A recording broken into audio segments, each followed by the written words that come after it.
Bonjour, j'espère que vous allez bien. Bienvenue dans cette vidéo YouTube. Je vais vous raconter ma grossesse. Donc d'abord, je vais vous expliquer la grossesse en règle générale et après je vous expliquerai mon suivi pour que ce soit plus clair et que j'ai pas besoin d'expliquer au fur et à mesure et que je me perde pas.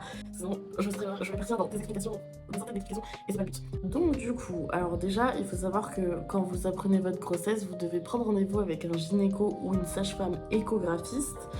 C'est important pour faire la première échographie, donc c'est ce qu'on appelle échographie de datation. Et donc cette échographie, elle est généralement faite à 8 semaines aménorrhées ou 9 semaines aménorrhées. On parle en semaines aménorrhées en grossesse, donc les semaines aménorrhées, c'est à partir de quand vous avez eu vos règles d'avant. Donc pas à partir de la conception. La conception, c'est généralement 2 semaines après vos dernières règles. Et là, du coup, c'est la semaine de grossesse. C'est à partir de là où il a été conçu. Donc on appelle ça les semaines de grossesse. Mais on vous parlera toujours en semaine aménorrhée. Voilà. Donc l'échographie du premier trimestre est souvent réalisée entre 11 SA et 14 SA. La deuxième échographie, donc la T2, est réalisée entre 21 SA et 25 SA. Et la troisième, donc la T3, est réalisée entre 31 semaines et 35 SA. Voilà, donc ça c'est en règle générale. Et donc, à part ça, vous pouvez avoir un suivi en dehors de ça, donc tous les mois, avec une sage-femme, on vous le recommande. Généralement, c'est bien parce que vous êtes rassuré, elle vous fait des petits contrôles par-ci par-là et c'est toujours mieux. Moi, pour ma part, j'ai été suivie par une sage-femme à côté de tout ça. Parce que je vais vous expliquer aussi la différence. Il y a plusieurs types dans ce corps médical. Il y a les gynécos. Donc les gynécos, ils peuvent tout vous faire, vraiment. Le suivi de A à Z et les échographies. Il y a les sages-femmes. Les sages-femmes standards, généralement, elles ne font pas les échographies, mais elles vous font le Doppler ou les monitorings. Donc qu'est-ce qu'un monitoring et qu'est-ce qu'un Doppler? Donc le Doppler, c'est un appareil que vous pouvez même vous acheter pour si ça vous rassure. Y en a qui disent que c'est anxiogène. Moi perso, je trouve ça assez cool. Je l'ai pas acheté quand j'étais enceinte, mais vous pouvez écouter le cœur du bébé en le mettant sur votre ventre. Voilà, tout simplement. Et le monitoring, généralement, c'est vers la fin de votre grossesse, à part si vous êtes une grossesse à risque ou alors que vous avez des soucis. Ils vous mettent donc deux sortes de ceintures avec deux capteurs. Un capteur qui capte du coup les contractions et l'autre le cœur du bébé, le rythme fœtal du bébé. Après, vous avez les sages-femmes échographistes, donc là, elles peuvent avoir un suivi tous les mois et en plus le suivi échographie. C'est vous qui choisissez. Du coup, maintenant, je vais vous parler de mon parcours à moi. Donc moi je déménageais en fait quand j'ai appris ma grossesse. Là où j'ai emménagé, j'ai tout de suite pris un rendez-vous avec une sage-femme et un gynécologue. Donc je connaissais pas trop les environs, j'ai pris celui qui avait le plus vite des disponibilités. Donc j'ai eu rendez-vous avec un premier gynécologue. J'avais rendez-vous aussi avec une sage-femme, mais je crois que c'était 2 semaines après à peu près que le gynéco. Donc moi j'ai eu pas mal de grossophobie au début de ma grossesse. Heureusement, tout le corps médical n'est pas comme ça, mais il faut savoir que généralement dans le corps médical il y a beaucoup de grossophobie. Et c'est bien dommage, surtout durant une grossesse, surtout la première. Le premier gynéco que j'ai vu c'était un homme. Donc j'ai eu mon rendez-vous, je crois que j'étais à 8 semaines à peu près aménorrhée. Mon rendez-vous c'est le rendez-vous de datation, il m'a pas du tout daté la grossesse. Au final, dans le moment où il m'a pesé, j'avais l'impression de plus être venue par rapport à mon poids que par rapport à ma grossesse. Mais vraiment, il m'expliquait rien par rapport à la grossesse, il m'a pas expliqué genre pourquoi il m'avait pas fait la datation. Enfin vraiment, il a été pas du tout rassurant ou quoi que ce soit.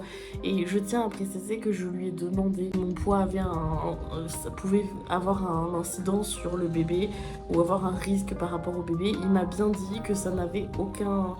Enfin, ça ne ferait rien au bébé, quoi. Donc, c'était pas une histoire de oui, mais avoir du poids en plus peut provoquer des problèmes chez le bébé. Non, ça n'a rien à voir, vraiment. Il y a beaucoup de grossesses chez les femmes très rondes qui se passent genre vraiment super bien, mieux que pour certaines qui sont très fines et inversement. Suite à ce rendez-vous, vraiment, j'étais plus perdue qu'autre chose, j'étais pas du tout rassurée, j'étais même énervée parce qu'au final... mon premier rendez-vous il a été gâché, j'étais plus triste qu'autre chose. Il m'a fait culpabiliser, il m'a clairement dit pendant votre grossesse, il faut vraiment pas que vous preniez de poids. Alors que, déjà ça se contrôle pas, prendre du poids dans une grossesse généralement ça l'est pour tout le monde. Vous pouvez pas dire à une personne qui vient d'apprendre qu'elle est enceinte, qui est hyper heureuse, qui a hâte d'écouter le cœur de son bébé, qui a hâte de voir si son bébé va bien, vous pouvez pas lui dire ah bah toi va falloir que tu fasses hyper attention pendant ta grossesse, tu n'as pas intérêt de grossir. Vous voyez ce que je veux dire, ça se fait pas. J'ai changé de gynéco très clairement, donc j'ai vu ma sage-femme, je savais pas trop ce qu'elle allait me faire ou quoi, donc elle m'a tout expliqué, regardé mon échographie, elle m'a expliqué mon échographie, vraiment une pépite de sage-femme, elle m'a suivi tout le long de ma grossesse, je l'aime d'un amour très fort, elle a été super bien. Super bienveillante et clairement elle m'a dit qu'il avait fait preuve de grossophobie et que je devais pas me laisser traiter comme ça, que ce n'était pas normal. Donc voilà, je le dis bien, ce n'était pas normal. Il ne faut pas banaliser ça. Si on vous parle comme ça, ne vous laissez pas faire, vraiment. Moi je me suis laissée faire parce que vraiment j'étais perdue, j'ai été tétanisée, j'ai pas pu me défendre et il n'y avait pas mon compagnon avec moi parce qu'il travaillait. Donc compliqué. Ma sage-femme, elle, c'était une sage-femme standard, elle ne faisait pas les échographies, mais elle me faisait un Doppler à chaque rendez-vous, elle me prenait les mesures, le poids, le suivi du poids, tout ça. C'est elle qui a déclaré ma grossesse à la sécurité sociale, enfin vraiment, c'est avec elle que j'ai fait quasiment le total de ma grossesse, quoi. Juste les échographies, je les faisais pas avec elle.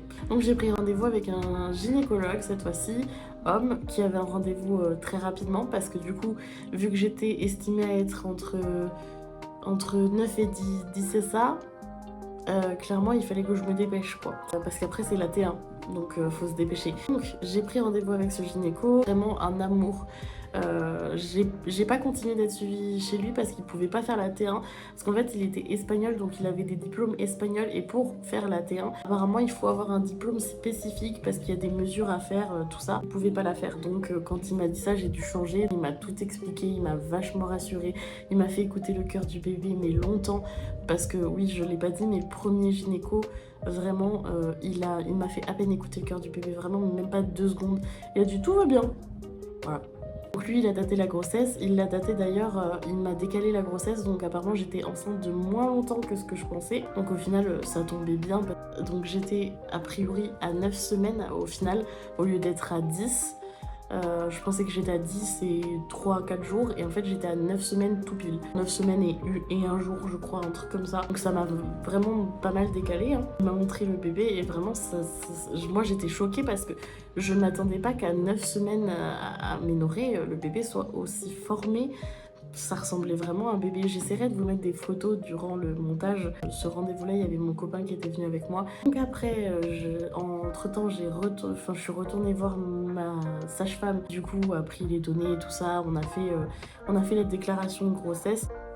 Donc du coup voilà, elle me prenait des mesures du ventre, tout ça, de poids comme je vous disais vraiment. Et puis c'était sympa d'avoir aussi un rendez-vous où on vous expliquait ce qui se passait dans votre corps, où on était le bébé, de sa croissance, tout ça, demander comment vous allez, enfin vraiment trop sympa. Il faut savoir aussi que vous avez un suivi tous les mois si vous n'êtes pas immunisé contre certaines maladies.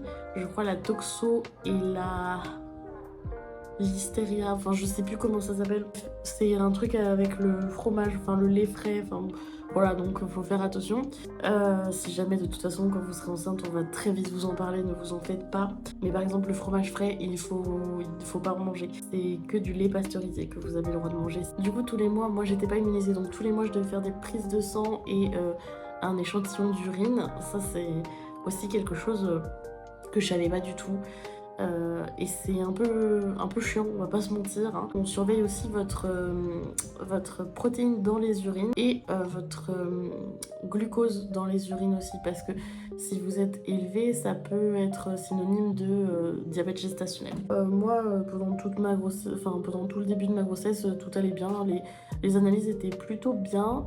À partir du 2e trimestre, ça a commencé à être un peu moins bien. Je vais d'abord expliquer ma T1 et après je reviendrai au 2e trimestre. Ma T1, j'ai eu rendez-vous avec une sage-femme échographiste. Alors vraiment, mais ça a été un concept ce rendez-vous. Déjà j'ai eu 2 rendez-vous pour la T1 parce qu'il faut qu'elle prenne des données spécifiques pour votre bébé pour la T1. Et si votre bébé n'est pas coopératif, vous êtes obligé de galérer pendant 30 ans pour pouvoir réussir à avoir exactement les données qu'elle veut.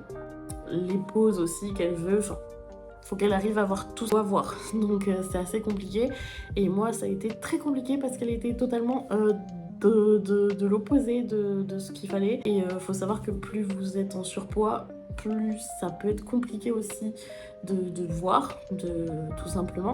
Aussi, chose que je n'ai pas dit, mais il faut savoir que votre première échographie et la T1 généralement aussi, on vous fait une échographie vaginale. Donc c'est pas une échographie sur le ventre, c'est par le vagin. Voilà, je préfère le dire parce que moi c'est pareil, je ne savais pas ça. Je l'ai su qu'après, je pensais que c'était vraiment que la première qu'on faisait comme ça et pas la deuxième. Des fois ça peut même aller jusqu'à la troisième, hein, jusqu'à la T2.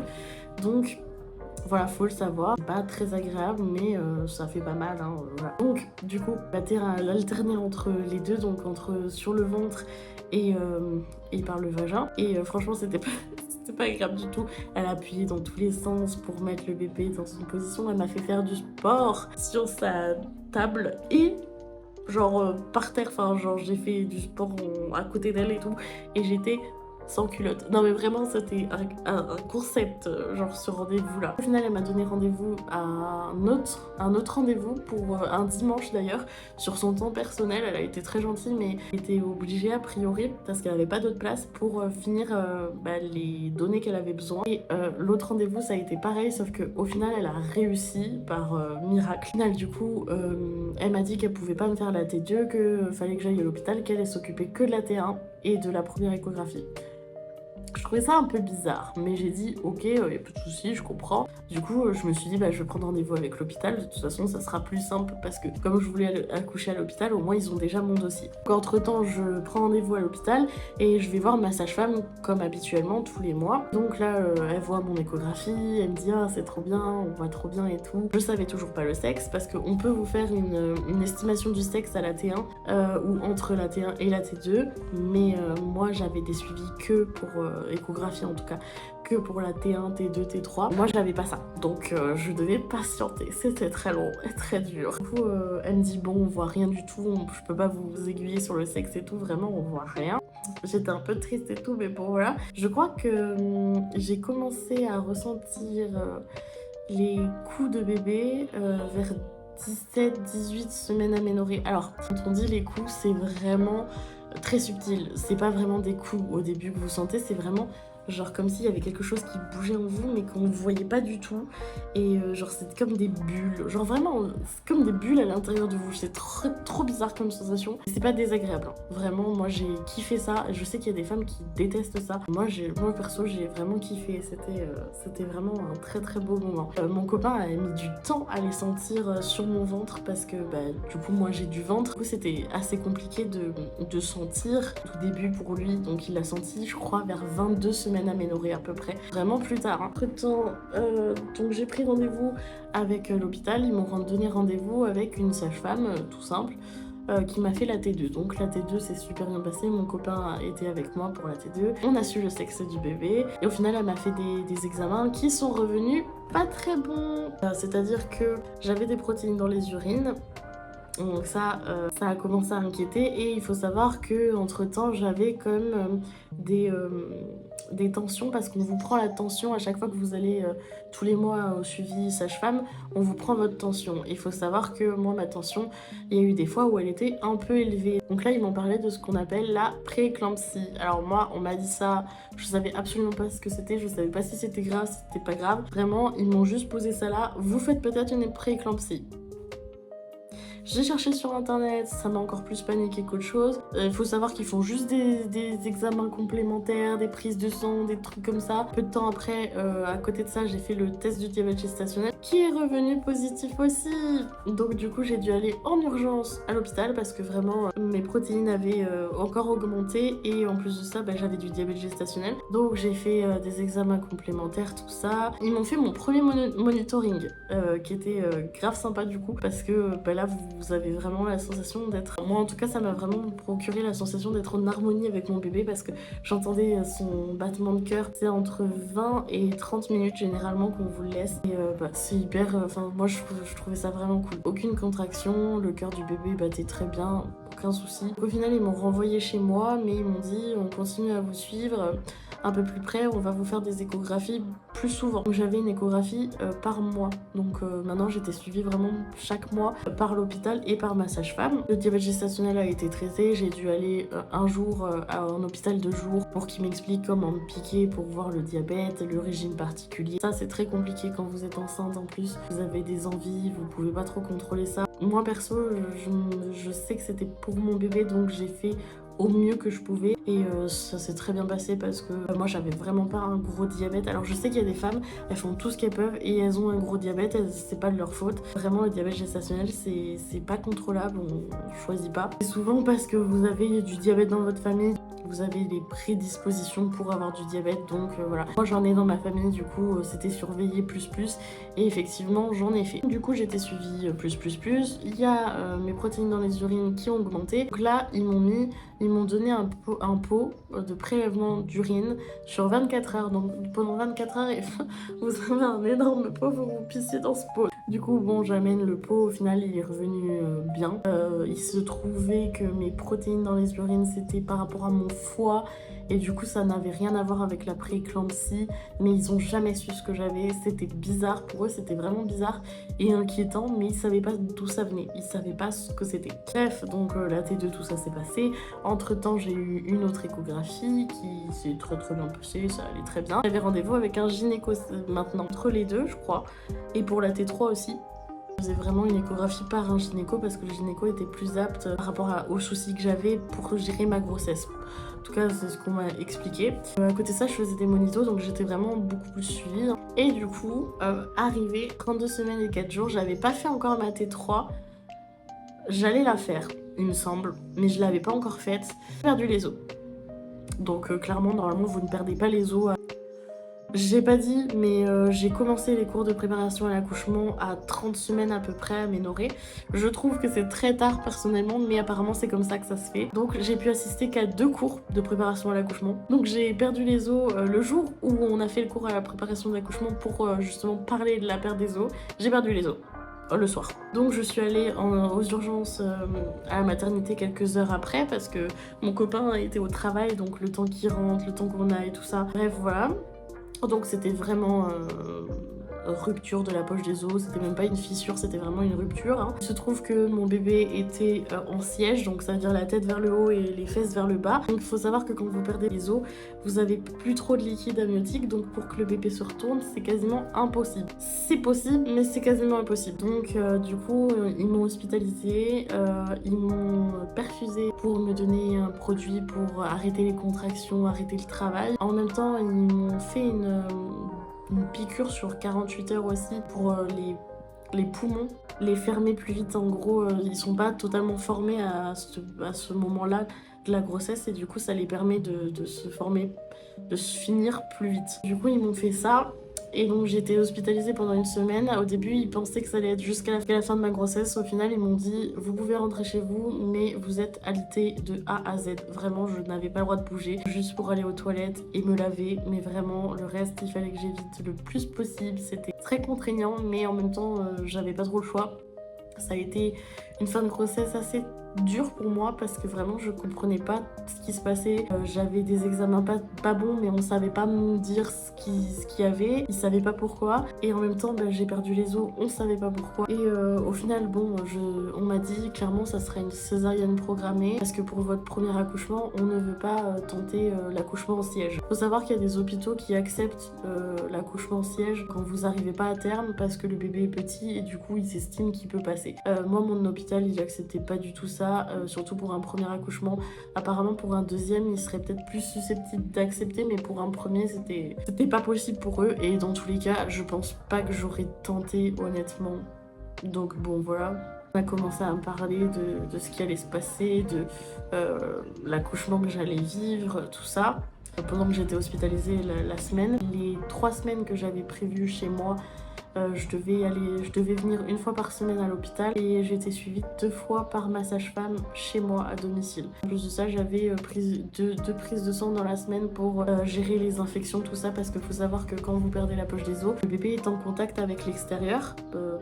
Du coup, vous pouvez avoir une infection urinaire et si vous avez une infection urinaire, ça peut très vite remonter au bébé et là, ça peut être très grave. Donc, c'est suivi plus. Donc, au final, j'ai rien eu, tout s'est très bien passé. Arrivé au 8 septembre. J'étais à 35 plus 3 du coup. Ouais c'est ça, 35 plus 3. Et on avait prévu la césarienne à 36 plus 2. Donc c'était vraiment dans quelques jours. Hein. J'avais mon dernier rendez-vous avant l'hospitalisation justement pour contrôler si tout allait bien. Et la veille au soir, donc le 8, j'ai eu des contractions. Enfin, je savais pas trop si c'était des contractions. Mais d'un coup, ça m'a fait super mal. Ça a duré quelques secondes. Et puis, ça m'a fait ça pendant 3 fois. Mais vraiment espacé, hein, vous savez. Pas genre pas régulier. Ça a été très espacé. Et je savais pas trop ce que c'était. Ça m'a fait aller aux toilettes. Hein, quand on vous dit les contractions, vous avez l'impression de devoir aller aux toilettes pour faire caca. C'est vrai, hein, c'est véridique. C'est un fait. Du coup, la nuit s'est très bien passée après. J'ai pris un Doliprane. Ça s'est passé. Le lendemain, du coup, le matin, je sentais une gêne. Un peu comme les règles, vous savez, quand vous avez vos règles, vous sentez que c'est lourd un peu. Et ben c'était un peu ce délire-là, et des fois ça s'accentuait, donc ça devait être des contractions. Hein. J'avais rendez-vous, donc je me suis dit, je vais pas y aller, ça sert à rien, je vais aller à mon rendez-vous comme ce qui est prévu. J'expliquerai à la sage-femme. Bon. La sage-femme, j'expliquerai peut-être un peu plus dans mon récit d'accouchement, parce que si vous voulez savoir ce qui s'est passé, je vous invite à regarder mon autre vidéo qui sortira sur mon accouchement. Mais en gros, vraiment, elle s'est plantée, hein, elle s'est plantée de A à Z. Donc du coup, j'ai eu ce rendez-vous qui m'ont dit rentrez chez vous, il n'y a rien, c'est rien. Quand je suis rentrée chez moi, c'était de pire en pire, vraiment. Du coup, concrètement, j'ai accouché le 9 septembre. Voilà. Donc j'espère que cette vidéo vous aura plu. Je ferai un récit d'accouchement pour vous raconter vraiment mon accouchement, comment je l'ai vécu, tout ça, tout ça. Vous avez des questions, j'y répondrai dans une FAQ par rapport à la grossesse. Merci d'avoir regardé cette vidéo et j'espère que ça aura pas été trop brouillon et que ça aura été intéressant pour vous. Bonne journée, au revoir.